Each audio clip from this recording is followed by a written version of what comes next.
Habíamos empezado ya a ver la semana pasada la historia de Noé, ¿os acordáis, no? Se nos dice una sociedad completamente corrompida, en la que reina la violencia y reina pues el desorden de todo tipo, pero queda un resto, que es Noé y su familia. Y ya habíamos visto cómo Dios se comunica con Noé. Es decir, Noé es un hombre que vive en comunicación con Dios. Y podríamos decir que esto tendría que ser lo normal de todo creyente. Es lo normal de toda persona creyente y no digamos de todo cristiano. ¿Por qué? Pues que significa que como creo que Dios existe y que Dios está donde yo estoy, porque lo llena todo, en Él vivimos, nos movemos y existimos, dice San Pablo en el libro de los Hechos. Por lo tanto, yo puedo dialogar con Él porque es un ser personal. Hay una cosa cierta que se nos relata en este texto, y es el hecho de que hay una sociedad corrompida, que además los hallazgos arqueológicos lo han confirmado, y que allí permanece fiel Noé. Entonces, Noé es realmente es una prueba de que Dios no abandona a la humanidad. Es ese resto fiel. Lógicamente, si por parte de él hay la voluntad de ser fiel a Dios, de buscarle, Dios se deja encontrar. Y por lo tanto, Dios dialoga con Noé. Y de esta manera Dios puede salvar a la humanidad. Porque siempre, nunca debemos olvidar que Dios quiere salvar a la humanidad mediante la colaboración de la humanidad, mediante alianza con la humanidad. Bueno, entonces habíamos visto ya el día pasado cómo Noé entiende lo que Dios le quiere decir, comprende, viviendo en la presencia de Dios, que las cosas como están no pueden durar indefinidamente, que se va a un caos, que podríamos decir que ese caos lo produce la misma humanidad alejándose de Dios. Y por lo tanto entiende que lo que Dios le dice, lo que Dios le da a entender. Normalmente Dios no habla con palabras materiales que escuchamos con los oídos. Dios, espíritu, como es, se comunica a nosotros espiritualmente, pero clarísimamente. No es algo que yo me parece, quizás, no. Cuando Dios habla, es evidente que yo sé distinguir entre lo que es fruto de mi razón y lo que es Dios que me lo está diciendo. Por lo tanto, Noé puede percibir perfectamente que Dios le está diciendo, le está hablando. Y como consecuencia, vimos ya el día pasado cómo efectivamente Noé construye un arca, tal como Dios se lo inspira, en una situación en la que no parecía razonable que se hiciera aquello, y esta obediencia de Noé a Dios se convierte en un testimonio ante los demás. Se puede decir que se convierte en un predicador en su sociedad. Pero podemos imaginarnos que la gente se ríe de Noé. Ha perdido la cabeza, ¿qué está haciendo? Bueno, pues entonces vamos al capítulo 7 y leamos los versículos 1 al 5. Yahvé dijo a Noé: entra en el arca tú y toda tu casa, porque tú eres el único justo que he visto en esta generación. De todos los animales puros tomarás para ti 7 parejas, el macho con su hembra, y de todos los animales que no son puros, una pareja, el macho con su hembra. Asimismo de las aves del cielo 7 parejas, machos y hembras, para que sobreviva la casta sobre la haz de la tierra. Porque dentro de 7 días haré llover sobre la tierra durante 40 días y 40 noches, y exterminaré de sobre el haz del suelo todos los seres que hice. Y Noé ejecutó todo lo que había mandado Yahvé. Vale, o sea, fijémonos en la docilidad, que eso se va manifestando una y otra vez, la obediencia fiel de Noé, aunque seguramente muchas cosas no las entendía. Pero cree a Dios, se fía de Él y es obediente y hace lo que sabe que Dios quiere que haga. Y pensemos un poco, nosotros sabemos lo que Dios quiere que hagamos. Nadie puede pensar, es que yo no sé lo que Dios quiere que haga. Está clarísimo. Entonces, si tenemos esa docilidad, podemos contar de un modo especial con esa asistencia de Dios. ¿Por qué? Pues porque yo le hago caso y me dejo conducir por Él, que es lo que hace Noé. Por eso se salva, porque se deja conducir por Él. Y nosotros lo tenemos más claro que Noé, porque hoy la ley de Dios la tenemos escrita. Dios ya la ha comunicado. En tiempos de Noé todavía no estaba escrita. Será en tiempo de Moisés, siglos más tarde.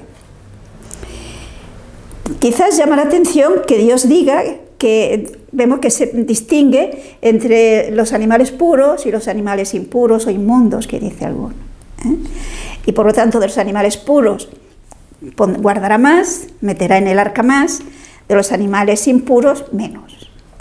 Y fijémonos que predomina el 7, que indica perfección. ¿Por qué distinguían entre animales puros e impuros? Fijémonos que de alguna manera esto estaba en la cultura, pero también es una manera mediante la cual Dios va educando, nos va educando. Porque los animales puros se podían comer y como eran puros se podían ofrecer a Dios.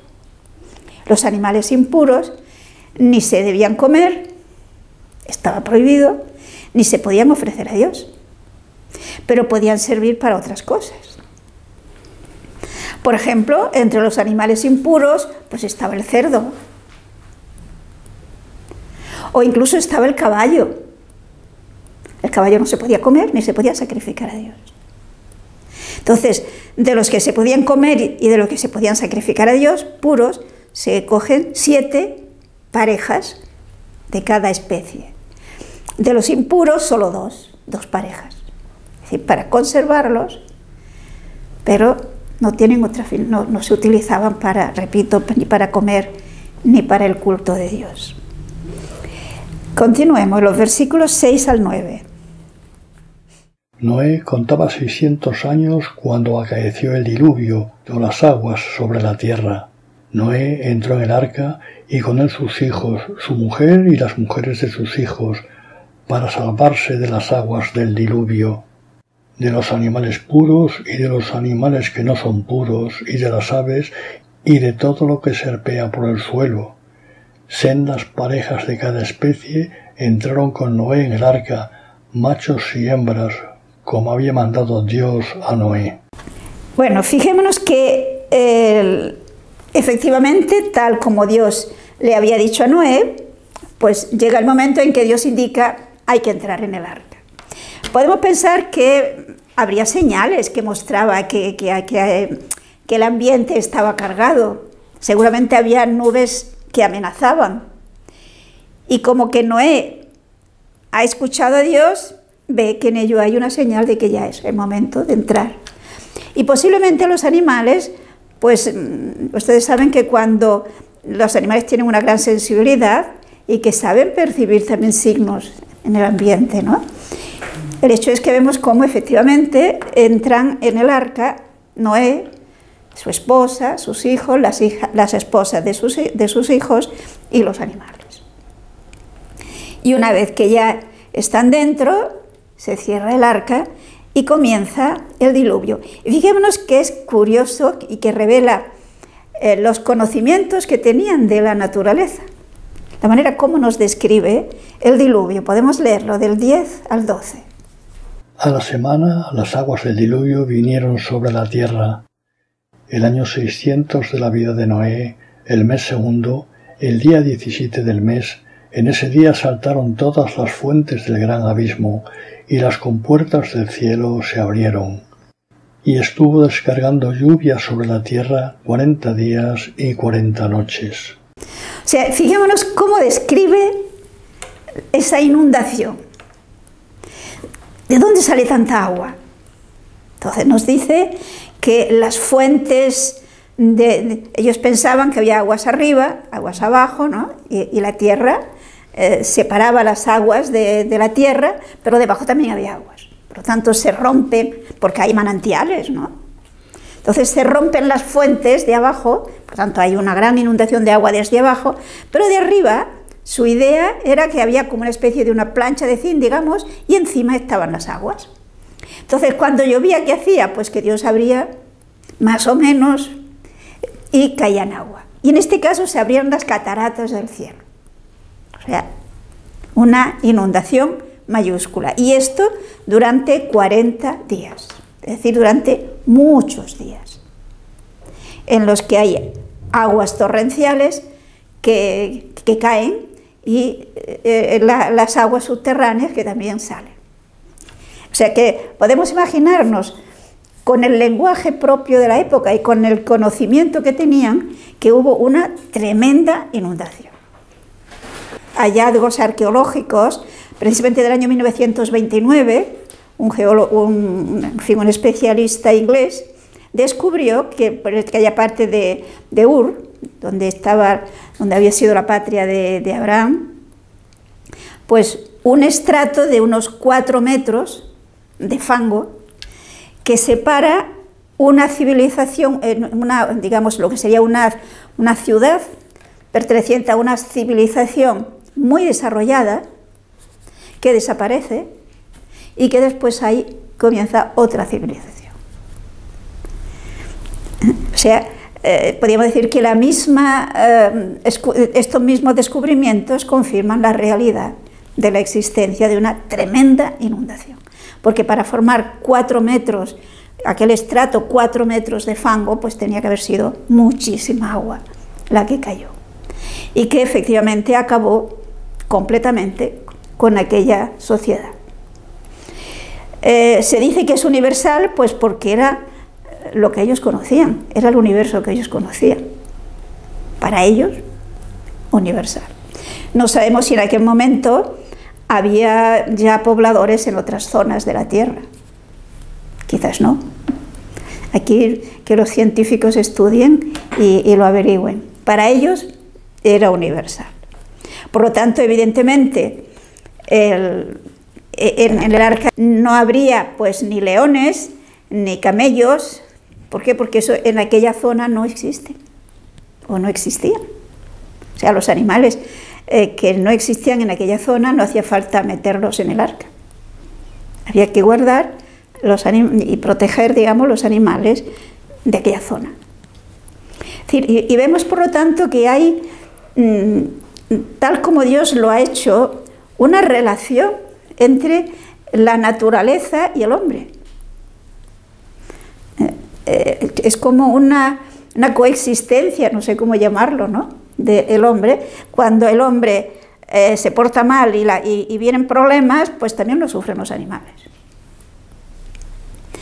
Bueno, entonces están, como hemos visto, 40 días y 40 noches lloviendo y se produce esa tremenda inundación. Podemos continuar, versículos 13 al 16. Este 40 es un número sí, simbólico. Es un número simbólico. El número 40 lo vamos a encontrar muchas veces en la Biblia. Por ejemplo, la vida de Moisés está dividido en 3 periodos de 40 años. El gobierno de David también está igualmente así, con 40. Y si pensamos luego el tiempo en el desierto, 40 años. Y así podríamos encontrar, en este momento no me acuerdo de más fechas, pero vemos que el número 40 se repite muchas veces. Jesús también está 40 días. Entonces, ¿qué quiere decir? Muchas. Nosotros los occidentales somos muy cuadriculados. 40 son 40, no son ni 39 ni 41. Pero con la mentalidad oriental no es así, son mucho más intuitivos, y más en aquel tiempo, ¿no? Por lo tanto, quiere decir que llovió muchísimo, y por lo tanto se cubrió todo de agua. Ya veremos que incluso nos van a ir dando toda una serie de cifras para hacernos entender cómo efectivamente no fue posible que nadie quedara con vida fuera del arca. Que esto es el mensaje que se nos quiere decir. En aquel mismo día entró Noé en el arca, como también los hijos de Noé, Sem, Cam y Jafet, y la mujer de Noé, y las 3 mujeres de sus hijos, y con ellos los animales de cada especie, los ganados de cada especie, las sierpes de cada especie, los ganados de cada especie que reptan sobre la tierra, y las aves de cada especie, toda clase de pájaros y seres alados. Entraron con Noé en el arca sendas parejas de toda carne en que hay alientos de vida, y los que iban entrando eran macho y hembra de toda carne, como Dios se lo había mandado. Y Yahvé cerró las puertas detrás de Noé. Bueno, pero yo no sé si se fijan. Se nos dice, y además se lo dice repetidas veces, que entra Noé, que entran sus hijos, que entran las esposas de sus hijos y la esposa de Noé, toda esta serie de animales. Pero fijémonos que entran todos los que han querido entrar. Los demás no entran. ¿Por qué no entran? Porque no han querido entrar. No sé si se dan cuenta. Y pensemos que el arca de Noé aparece, lo veremos en San Pedro también, como tipo y figura de la Iglesia. En la Iglesia, o si queremos, en Cristo, con Cristo, encontramos la salvación, seguro, mientras permanezcamos unidos a la Iglesia, a Cristo. Es decir, no con una unión simplemente física, sino con una unión real, ¿no? Pero a la Iglesia entra todo el que quiere, no se le cierra la puerta a nadie. Fuera de la Iglesia, fuera de Cristo, no hay salvación. Bueno, yo espero que esto lo entiendan. Como veremos, de hecho, de los que no entraron, hubo quien se salvó. Como veremos en un momento dado, recordemos que eso nos dice que Jesús bajó a los infiernos precisamente para dar la salud a los que había en tiempos de Noé, que eran rebeldes. Pero no es lo normal. Se salvan porque imagino que a última hora pedirían perdón a Dios y Dios perdona siempre. Basta con que le miremos y el Señor nos salva, porque nos ama demasiado como para no salvarnos si le buscamos. Pero aquí se nos presenta de una manera muy clara que fuera del arca no hubo salvación. Fuera de Cristo no hay salvación. Espero que esto lo entendamos, ¿no? Porque Cristo es el Salvador absolutamente de todos. No sé si ahora yo les voy a liar. Y de hecho, el que se salva sin ser cristiano, también se salva gracias a Cristo. Cristo es el camino al Padre, no hay otro. Pues el arca era el medio para salvarse. No hubo otro. Todos los demás perecieron. Continuemos, versículos, no sé si ha quedado claro. Versículos 17 al 24. El diluvio duró 40 días sobre la tierra. Crecieron las aguas y levantaron el arca que se alzó encima de la tierra. Subió el nivel de las aguas y crecieron mucho sobre la tierra, mientras el arca flotaba sobre las superficies de las aguas.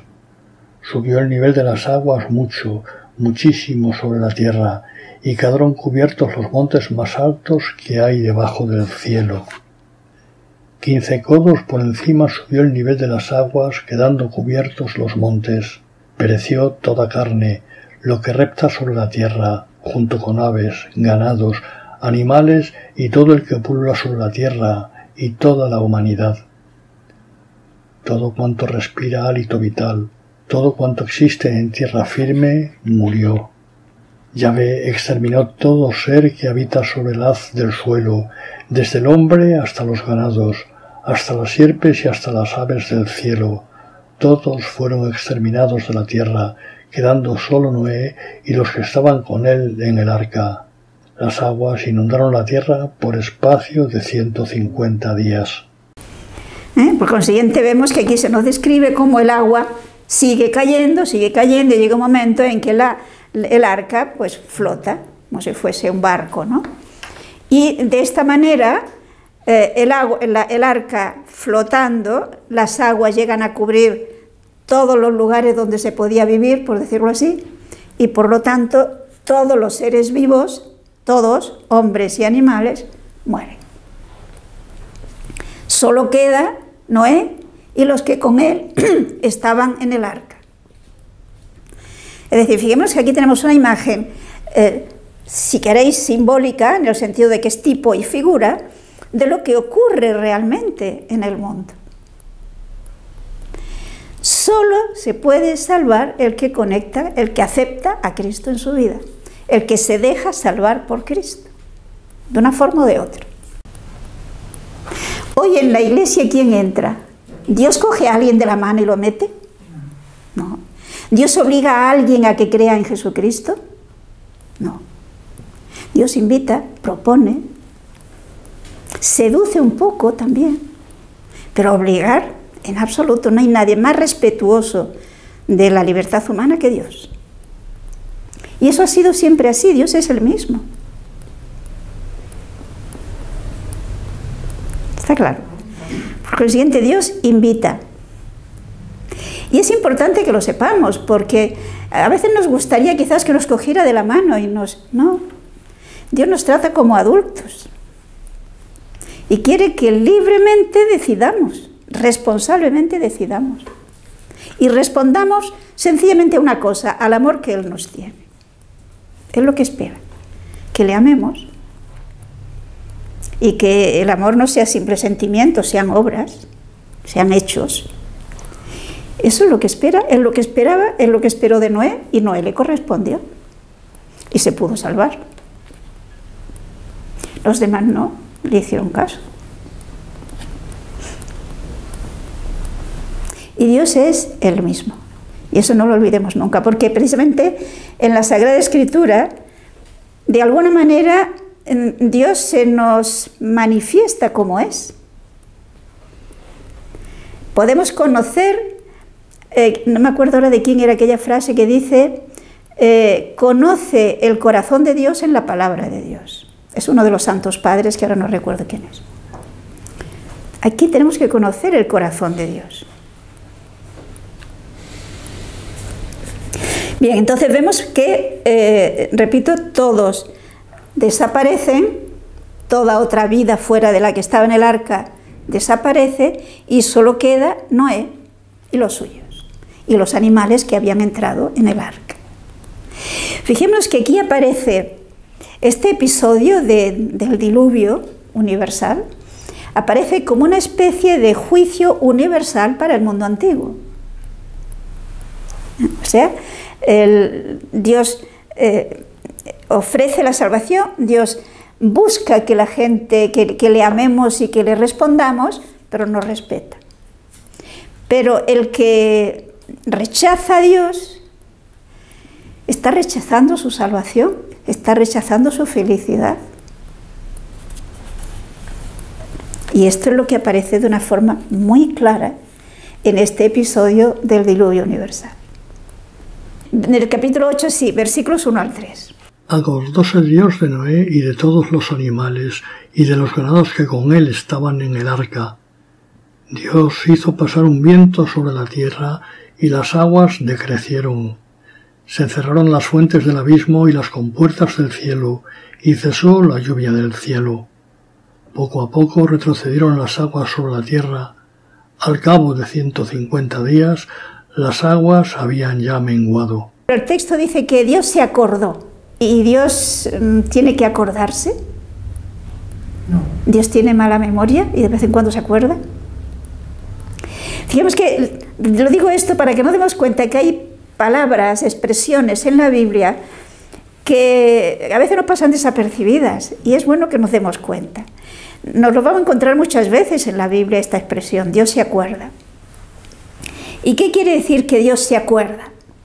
Fijémonos que es un antropomorfismo. ¿Qué pasa si hay algo que yo he prometido o que yo pienso que debo hacer y de pronto me pongo y lo hago? Es porque me he acordado que hay que hacer eso, ¿no? Por lo tanto, cuando dice que Dios se acordó, quiere decir que Dios interviene. Para intervenir no necesita acordarse. ¿Me explico? Tenemos un antropomorfismo, porque Dios vive en un eterno presente. Para Dios siempre es hoy, siempre es ahora. Por consiguiente, lo que aquí vemos es, lo que se nos quiere decir es que Dios está en todo. Dios es el ser cercano. Y por lo tanto, llega el momento en que dice basta.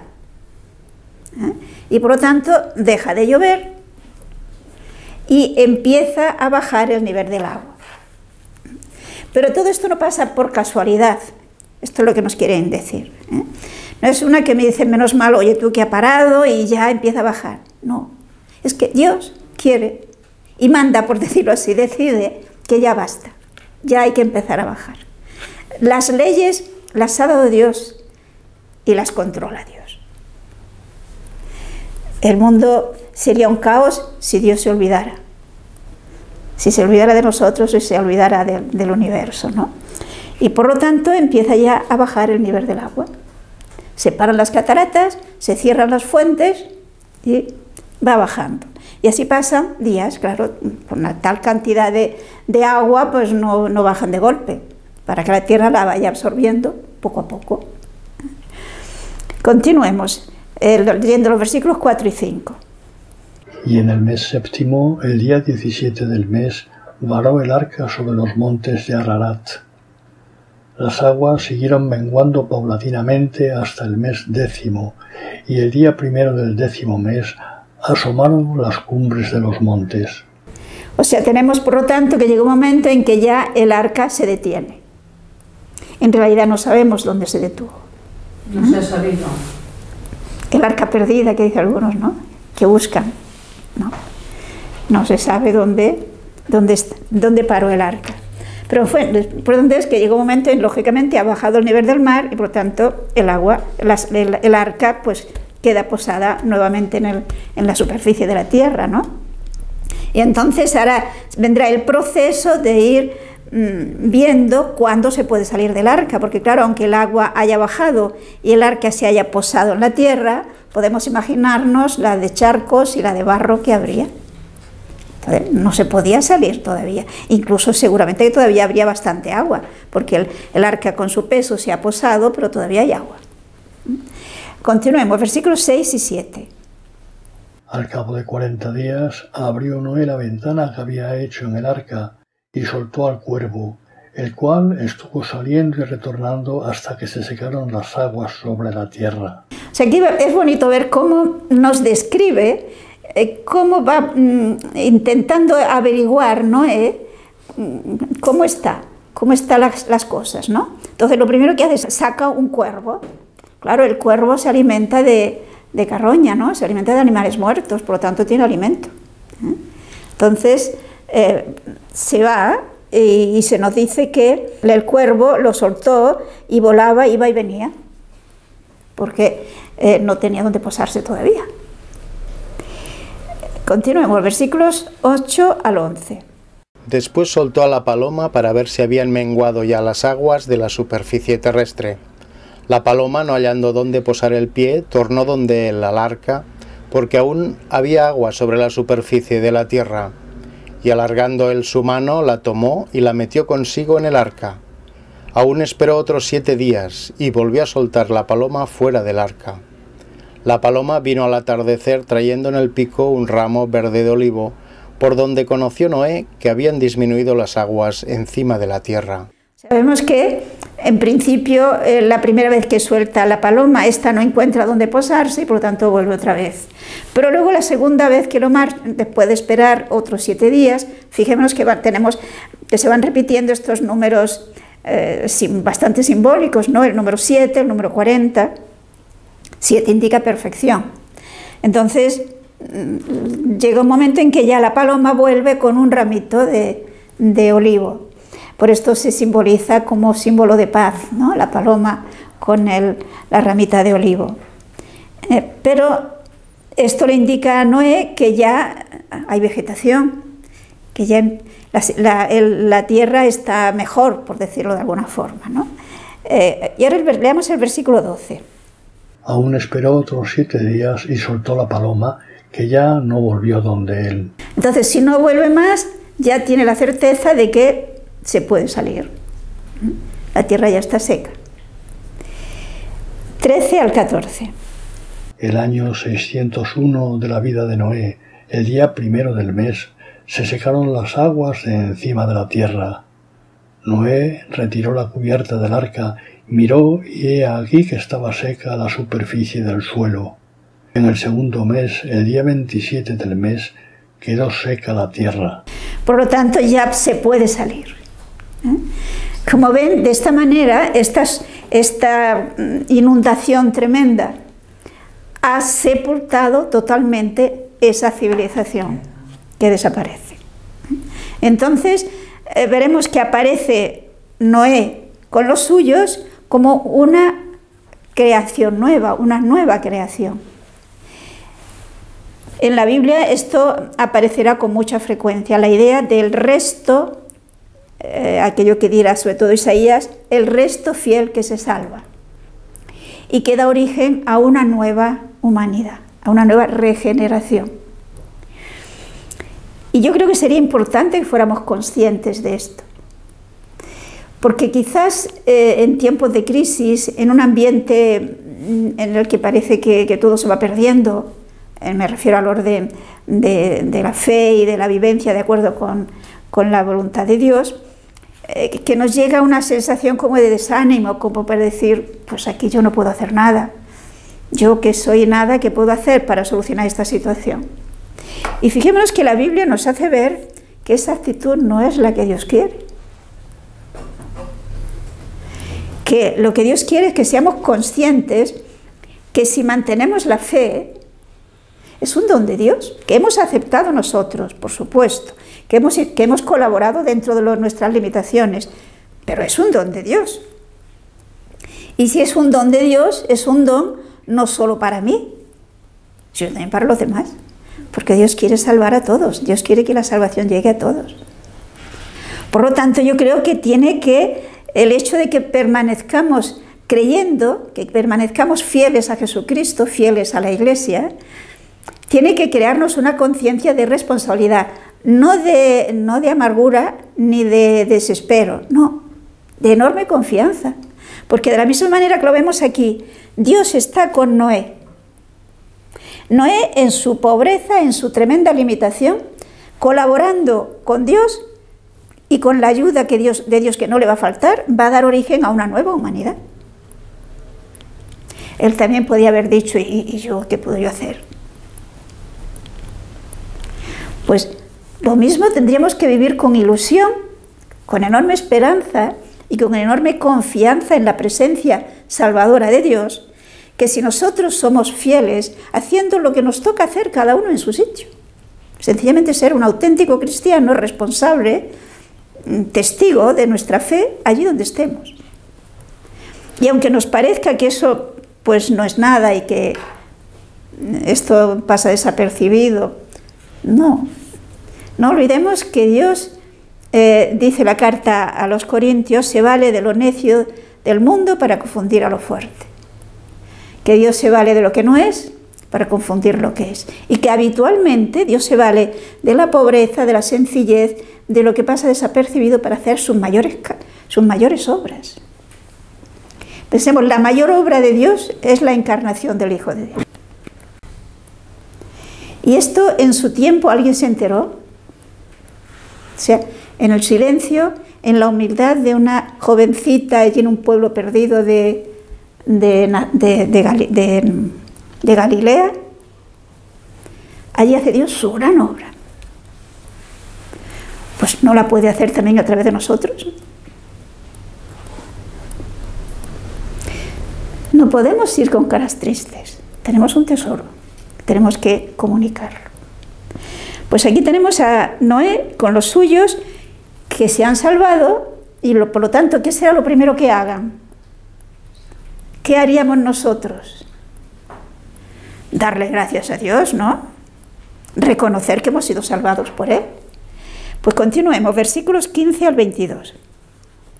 Habló entonces Dios a Noé en estos términos: Sal del arca tú, contigo tu mujer, tus hijos y las mujeres de tus hijos.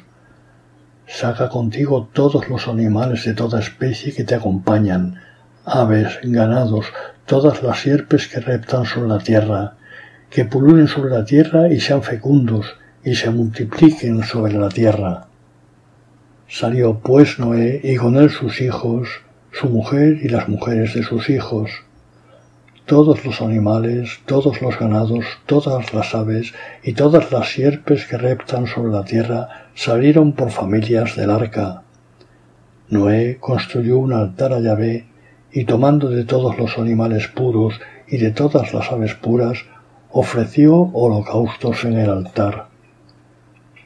Al aspirar Yahvé el calmante aroma, dijo en su corazón: nunca más volveré a maldecir el suelo por causa del hombre, porque las trazas del corazón humano son malas desde su niñez, ni volveré a herir a todo ser viviente como lo he hecho. Mientras dure la tierra sementera y siega, frío y calor, verano e invierno, día y noche no cesarán. O sea, tenemos por lo tanto que Noé y los suyos, podemos imaginarnos la impresión cuando consiguen salir del arca. Tienen una experiencia tangible del amor fiel de Dios. Dios le había dicho que construyera el arca, que en fin, lo que previamente le tuvo que decir Dios para que hiciera lo que hizo, y experimentan que Dios es fiel. Que aunque parezca que las cosas van por otro camino, no, lo que Dios nos dice es lo que es. Puede que tarde un poco más, pero la palabra de Dios se cumple, seguro. Entonces, han experimentado ese amor fiel de Dios. Y por lo tanto, ¿qué es lo primero que hacen? Lo vemos que ofrecen a Dios un holocausto. Ofrecen a Dios, hacen un altar y ofrecen a Dios un sacrificio. Lógicamente, en aquel momento, la única manera que tenían para manifestar su gratitud y su actitud de adoración y de reconocer la grandeza de Dios era pues muy limitada. Pues ¿cómo lo podían hacer? Pues cogiendo un animal que lo ofrecen a Dios. Porque no se podían ofrecer ellos e inmolarse ellos. Fijémonos que esto es lo que hará Jesús. Como dirá en la carta a los Hebreos, no va a ofrecer carne de animales ni sangre de animales, sino que se ofrece Él mismo. Y a Dios le agrada, nos dice, a Dios le agrada ese sacrificio que ofrece Noé. Se expresa con una manera muy antropomórfica, ¿no? Dios percibió, olió el aroma de ese sacrificio, y Dios se complace. O sea, Dios se ofrece, lo que le ofreció Noé Dios no lo necesitaba, no sé si lo vemos, es nada. Pero Dios ve la buena voluntad de Noé, Dios ve su generosidad, su deseo de agradar a Dios. Y esto a Dios le complace. Y lógicamente igual le complace a Dios cuando nosotros le ofrecemos lo que ponemos, lo que tenemos, que a veces es muy poquito. Que puede ser el saber vencer una dificultad que tenemos que vencer para hacer lo que sabemos que Dios quiere que haga. O que puede ser que seamos generosos y podamos dar un testimonio en un momento dado, qué sé yo. Hay tantas cositas pequeñas que nosotros podemos hacer por amor a Dios, por una actitud de gratitud a Dios, y a Dios le agrada, y Dios se complace. Es decir, hay una relación entre nosotros y Dios, y es una relación de amor. Él nos da sus dones y nosotros le damos lo que tenemos, nuestros pequeños dones, nuestra voluntad de corresponderle. Pero es importante que seamos conscientes de que Dios espera nuestra respuesta y que acojamos, que nos demos cuenta y acojamos sus dones y le respondamos con los nuestros, muy pobres. Como un niño cuando hace 4 garabatos y les regala a su mamá, un preescolar, ¿no? Y va contenta porque le ha hecho un dibujo. ¿Verdad que la mamá no mira si el dibujo es bonito, si está bien hecho, si es... No. ¿Qué es lo que la mamá ve? El cariño del niño o de la niña que le ha hecho esto con todo su corazón. Pues nosotros muchas veces hacemos esos garabatos. Es lo que hizo Noé, diríamos ante Dios que hizo un garabato. Pero a Dios le agradó. Y ahí se va intensificando esas relaciones entre Noé y Dios. Y Dios promete que nunca más va a ocurrir esto, de que la tierra quede inundada y que haya esa desaparición de todo ser vivo. Hay un texto que es curioso en la segunda carta de San Pedro. Fíjense en el capítulo 3, los versículos 4 al 8.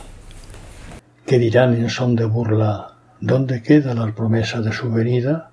Pues desde que murieron los padres todo sigue como al principio de la creación.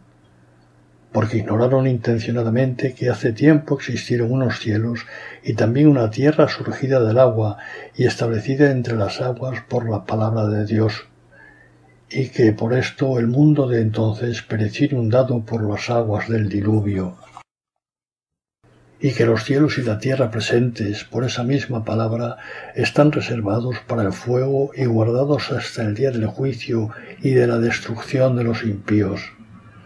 Mas una cosa no podéis ignorar, queridos, que ante el Señor un día es como 1000 años y 1000 años como un día. Es decir, fijémonos que San Pedro, ante la respuesta de muchos, que esto también ocurre ahora, no pasa nada. Cuando a veces se dice, hombre, es que existe Dios y es que por lo tanto existe un juicio y es que existe un cielo, existe un infierno, etcétera, ¿no? Y muchos que dicen, pues no ha pasado nada, siempre ha sido igual y desde la creación del mundo pues todo sigue lo mismo, una estación tras otra, un año tras otra, una generación tras otra. Entonces San Pedro, ¿qué dice? No es así, hubo un juicio en un momento dado, nos dice aquí, se trata del diluvio y nos presenta como que la tierra actual será purificada a través del fuego. Es decir, la tierra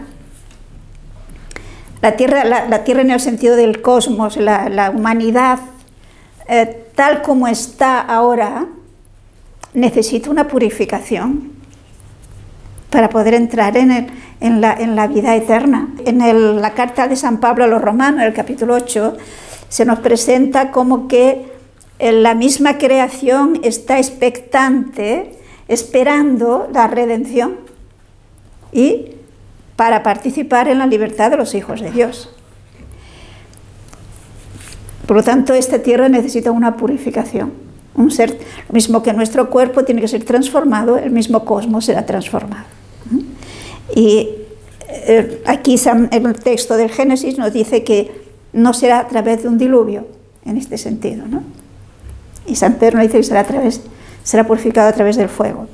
No podemos dar detalles, porque la Biblia no nos lo ha dado, la imaginación puede pensar lo que quiera, pero no tenemos argumentos sólidos para imaginarnos qué va a pasar.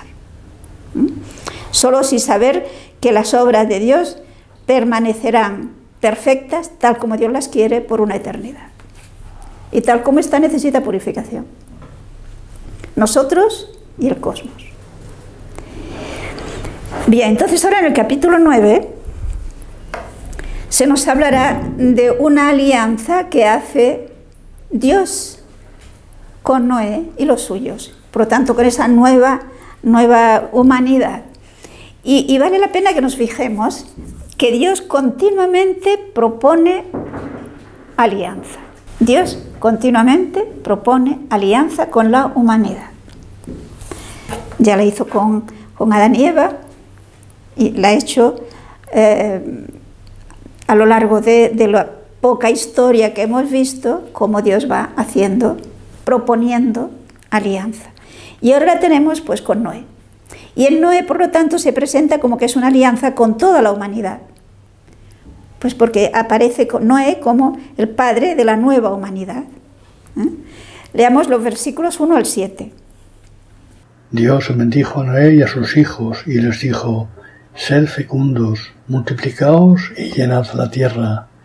Infundiréis temor y miedo a todos los animales de la tierra y a todas las aves del cielo y a todo lo que repta por el suelo y a todos los peces del mar. Quedan a vuestra disposición. Todo lo que se mueve y tiene vida os servirá de alimento. Todo os lo doy. lo mismo que os di la hierba verde. Solo dejaréis de comer carne con su alma, es decir, con su sangre, y yo os prometo reclamar vuestra propia sangre. La reclamaré a todo animal y al hombre, a todos y a cada uno reclamaré el alma humana. Quien vertiere sangre de hombre por otro hombre será su sangre vertida, porque a imagen de Dios hizo él al hombre. Vosotros, pues, sed fecundos y multiplicaos, pululad en la tierra y dominad en ella. Yo no sé si se fijan que en este capítulo 9, cuando Dios dice a Noé lo que da para alimento, hay una diferencia con lo que le dijo a Adán y Eva. O sea, si os acordáis en el capítulo 1 del Génesis, Dios daba al hombre y a la mujer, para alimento e incluso y al ganado, las plantas. Ahora aquí, además de la vegetación, le da como alimento también el ganado. Cuanto vive, se mueva, servirá de comida, juntamente con las plantas, digámoslo así, con los frutos y con las hierbas.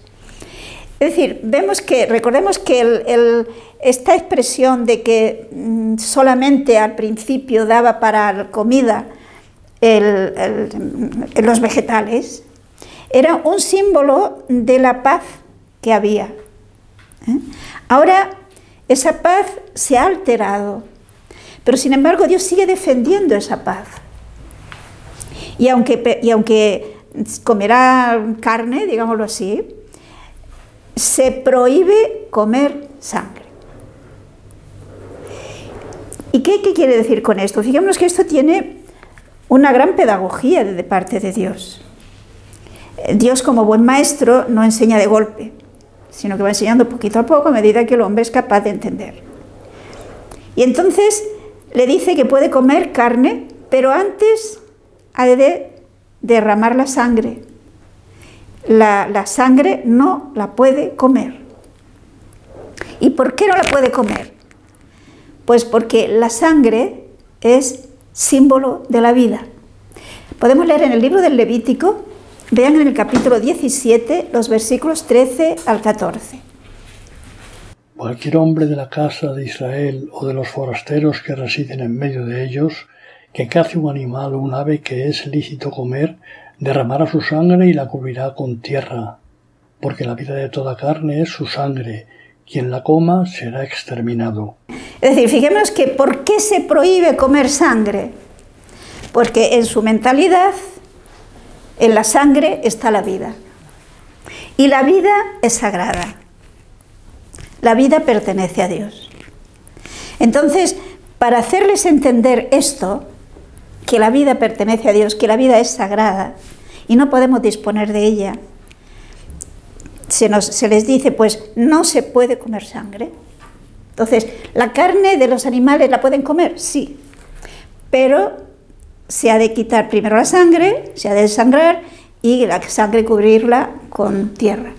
Fijémonos que esto quedará tan profundamente inculcado en la conciencia del judío que en tiempos de Jesús, recordamos en tiempos de los primeros cristianos, este fue un problema que costó superar. ¿Por qué? Porque es asumir que la sangre es sagrada y no se puede comer. Pero lo que nos quería decir Dios no es que la sangre sea sagrada, sino lo que simboliza la sangre, la vida. Y la vida es de Dios. Por lo tanto, para hacer comprender que la vida humana hay que respetarla siempre, pues no se puede comer sangre.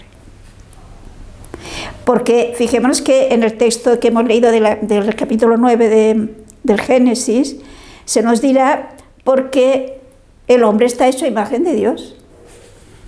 Y la gran dignidad del ser humano, en las circunstancias en las que se encuentra, es la de ser imagen de Dios. Y por lo tanto no se puede matar. Y esto Dios lo va inculcando poco a poco. Y esta realidad sigue vigente.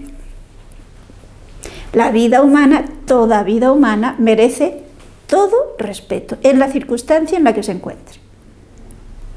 Fijémonos que cuando se pierde el respeto a Dios, se deja de valorar lo que significa Dios, pues se deja de valorar al ser humano hecho a imagen de Dios. Y por lo tanto, la vida humana no vale nada. Se puede disponer de ella con una facilidad impresionante. Es importante que veamos esta relación entre nuestra relación con Dios y nuestra relación con los demás. Entonces, aquí Dios, de una manera muy clara, dice: la vida no se puede, no puede disponer el ser humano de la vida de nadie, porque toda vida es sagrada. Nos vamos a quedar aquí, así lo vamos pensando, y el próximo día seguimos con la alianza de Dios con Noé, ¿no?